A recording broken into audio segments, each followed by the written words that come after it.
What's going on, guys? Ted from Immersion here, and I'm back with another Unearthed Arcana review. Sorry it's a little bit later than I had anticipated. We're about a week late at this point, but I was kind of recovering from the flu and work got a little crazy. But anyway, this week we got mass combat. This might seem a little bit familiar to you guys, because we did get a mass combat update as one of the first Unearthed Arcana released way back in the day. This one is a little bit more refined, and what we mean by mass combat, what I mean by mass combat is like war, like army versus army, large scale combat. Not just like your PCs versus a group of enemies, but then also how to factor in your PCs in a grander scale, massive army versus army combat. So they build this all around a battle rating. It's this new kind of, I don't want to call it a system, but the system works by giving each creature a battle rating based on the creature's challenge rating. Battle rating is an abstract measure of creature's combat effectiveness. To make managing hundreds or even thousands of creatures at a time easier, creatures in the mass combat system are organized into units. A unit might include hundreds of individuals. Each unit then also has a morale rating, so there's a couple of different things you need to keep track of. Commanders play a key role in resolving battles. Each unit has a commander whose charisma modifier applies to initiative and morale. So, battle rating. The mass combat relies on a creature's battle rating to summarize its effectiveness in combat. A creature's battle rating is based on its challenge rating, and you can kind of see here, based on this, +1 to the battle rating per 20 creatures. For 10 creatures, per 5 creatures is for the less than 1, and then it's, kind of goes up accordingly. So, battle rating starts from 1 and goes to 50. Creature with a CR of 1 is too weak to provide a battle rating on its own. The table shows that a creature provides a +1 bonus when they gather in large enough groups. For instance, 5 CR1 creatures provides a battle rating of 1, as you can see here. Smaller groups of CR half creatures provide no battle rating. In combat, a unit's battle rating can be reduced by being attacked, going as low as 0 or a negative number. See the attack section later on. And then here we have units. A unit can be comprised of 400 tiny creatures, 400 tiny, small, or medium creatures. Larger creatures take up more space when counting towards that limit, as shown in the creature size. So it's 1-to-1 for 400 for the tiny, and then it's 4-to-1 for large, and it's 9 for huge, and 16 for gargantuan. For example, a unit could include 50 large creatures and 200 medium ones. Total space taken up is 400, 200 for large creatures, and 200 for the medium. Each unit has a commander. The commander needs to be one of the creatures included in a unit, but does not count towards determining the unit's size. Note the commander's charisma modifier. Again, this is all they're gonna kind of detail it out for us, so keep that in mind. So, once you've created a unit, total up the battle rating values of its creatures, including its commander. This is the unit's total battle rating. For creatures that are mounted, such as knights riding horses, add the battle rating for the mounts based on their challenge rating, just as you would for any other creatures. A unit takes up a space that measures 100 feet on each side, regardless of how many creatures are in it. A unit can make a ranged attack if all of its members other than its commanders can make an attack with a range of at least 100 feet on an at-will basis. If this is the case, note the shortest maximum range of its members' ranged attacks. This is the unit's maximum range. It's best to organize similar or identical creatures into a unit. This is for your purposes of kind of determining your unit-to-unit combat. And then morale rating.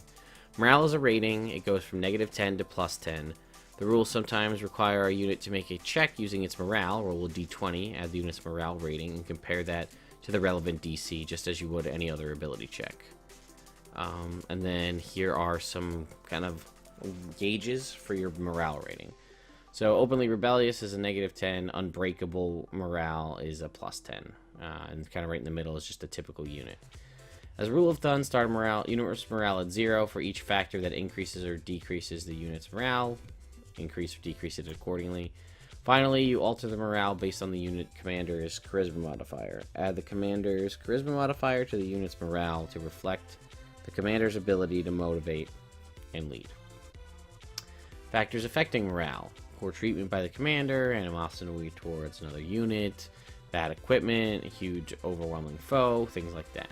These can reverse the factors that improve morale. So, then it gets into running battle. The biggest challenge centers resolving on attacks, which use BR rather than attacks, attack rolls, AC, and damage.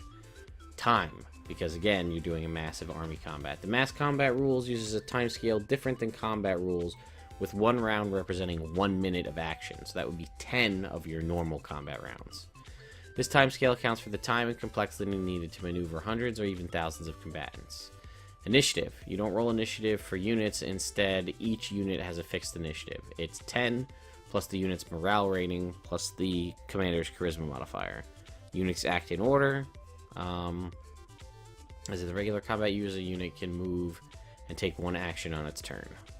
Speed. A unit's speed equals 10 times the lowest speed of its members. If it can use it can use movement mode such as flight only if every other member of the unit can use it, because it's trying to keep. That's why it said keep the units together as a group, so you can have your cavalry unit, your flight-based unit, your ground troops. And that just makes it easier for you when kind of looking at the war map, as it were, to move your units all around. So a unit must stop moving if it moves adjacent to an enemy unit, and a unit can't move if it is adjacent to an enemy unit unless it uses the disengage action that turn. It helps to use miniatures to track battles of great size. For example, use a grid of hexes, with each square hex measuring 100 feet on a side, with 1 miniature per unit. And this is again for that kind of war map situation I was talking about. Action options: attack, dash, defend, disengage, or guard. So some of those are new, so let's take a look. An attack is based on a check between the unit's battle rating and the target's battle rating. A unit can attack at any range that all of its members can make. Full details will be resolved below. Dash is increase its speed for a turn. The increase equals the unit speed. Defend. A unit that defends focuses on building a shield wall or otherwise making itself harder to hit. Until the end of its next turn, units that attack suffer disadvantage on their BR checks, which would, I guess, basically be the dodge action. Disengage. If a unit takes the disengage action, it has a chance to move away. The unit immediately must make a DC 10 morale check. If it fails, it loses its action and doesn't move. If it succeeds, it moves half its speed. During this movement, it doesn't need to stop if it comes adjacent to an enemy unit. And guard. The next time an enemy unit enters a space adjacent to the unit, it immediately makes an attack against the enemy unit. And that's sort of, I guess, like holding your action. So, let's talk about attacks. A unit attacks an adjacent enemy if the creatures in the unit is within 5 feet of the target. When a unit attacks, the attacking unit rolls a d20 and adds its battle rating, as does the target. You then compare the numbers to determine the result of the fight. Tie. Nothing happens if the attacker and the target tie. Target wins. If the target's total is higher, the attack has no effect. Attacker wins by 10 or less. The attacker scores some casualties, but not enough to break the unit. The target's battle rating is reduced by 2. If you win by 11 or more, you score heavy casualties. Their BR is reduced by 5. They must immediately make a DC 10 morale check. If the check fails, the unit flees the battle and is eliminated. Remove it from play. The attacker can gain advantage or suffer disadvantage based on a couple of different factors. Higher ground. In this situation, the defender is adjacent to another enemy unit. Defender is partially behind a wall or similar cover. The defender is adjacent to at least 2 friendly units, to kind of give you some ideas there. And then the morale check. In addition to morale checks caused by certain actions, a unit must make a morale check if certain conditions are met. Casualties. If the unit is reduced to half or less than its starting battle rating, it must immediately make a DC 15 morale check. If it fails, it's eliminated. If a friendly unit within 500 feet of the enemy is eliminated, the unit must make a DC 10 morale check, and it's kind of watching your friends die. So that factors into that. And then the last part here is incorporating your NPC or your NPCs or your PCs into the combat, because you could theoretically just kind of roll them into a unit and then they don't really feel like they particularly participate, but that's not fun. And when I think of when they talk about this character section in combat, it really makes me think of The Lord of the Rings or movies like that, where there's massive armies fighting, but like every so often it'll like and it zooms in, the camera zooms in on some of the characters, them, or Game of Thrones, anything like that, where it zooms in specifically on the main characters, the characters that you care about, and what they're specifically doing in that battle. And then eventually, like, they'll do something cool, and then it'll pan out, and it'll show the greater battle. But you kind of see how your Aragorn, or you know, Ned Stark, or your Jon Snow, or whoever you're kind of looking at in these large battles, or your specific character, what they did to help impact that combat. And like, okay, we're gonna go take out this enemy commander, or we're gonna go do this, or whatever it is. And then that really helps you feel like you participated in the larger scale battle. So you can give the characters an opportunity to shine by pausing a large scale battle and letting them engage in regular combat, or by letting them use their abilities within a unit. So, whatever way the characters are involved in mass combat, resolve their features, spells, and other abilities using the standard rules rather than mass combat. For example, a wall of ice can block a 100-foot long line. If a unit moves next to it, the individual use the individual member's stats to make the saving throw and apply damage.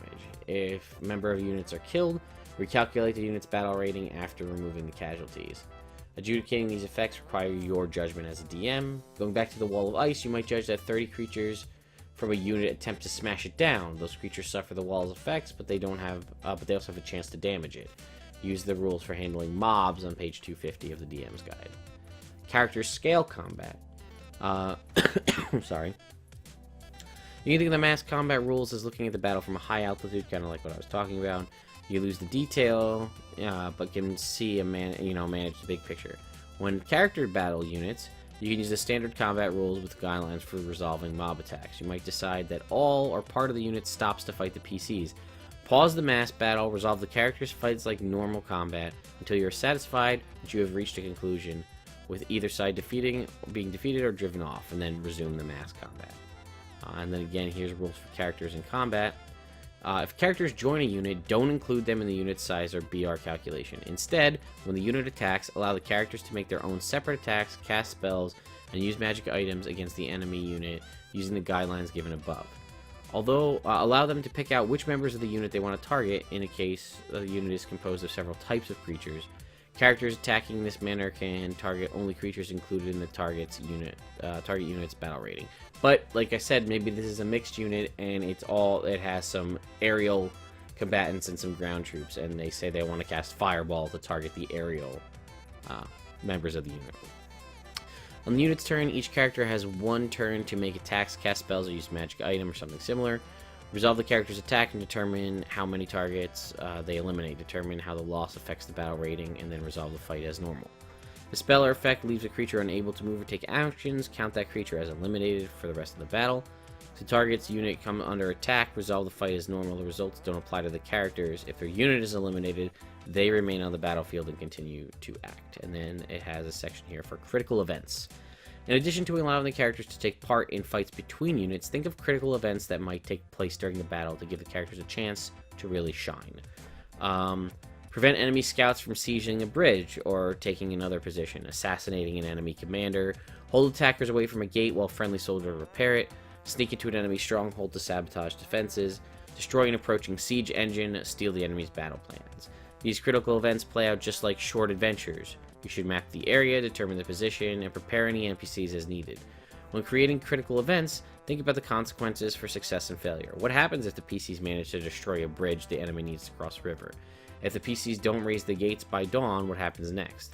The situation at the start of a clash should be dictated by the PC's success or failure beforehand. An enemy unit might start a battle in a strong position, lurking in a village with cover, because the PCs failed to outmaneuver them. Or the PCs might destroy an evil wizard's castle gate, rendering this fortification useless in the upcoming battle.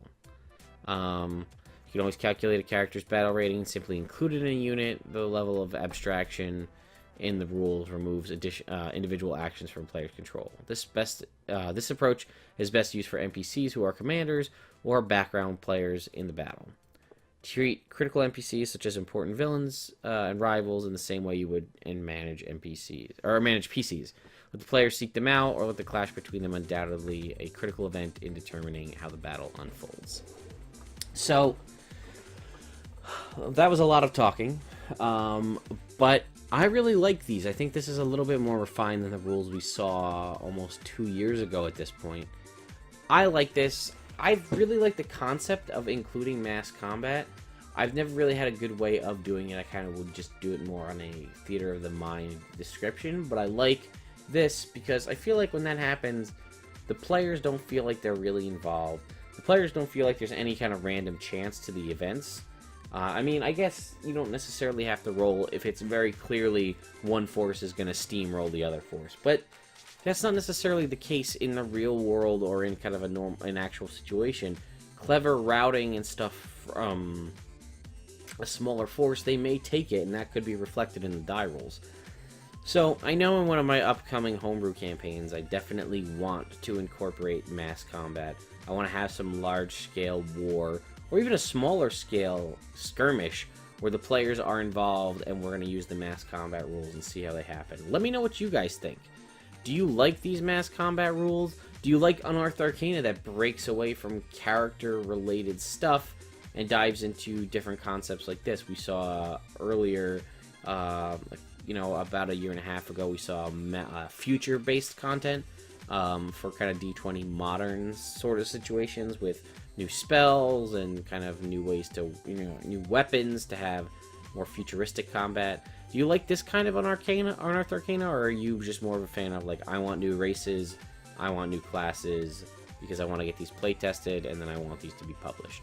Personally, I don't really like this stuff. It's neat, and you know, and it's better than no new content. Obviously, some content's better than no content, but I prefer the class-related stuff myself. So, anyway, guys, let me know what you think in the comments below, and sorry for getting this out so late, but hope you enjoy, and I'll see you next time.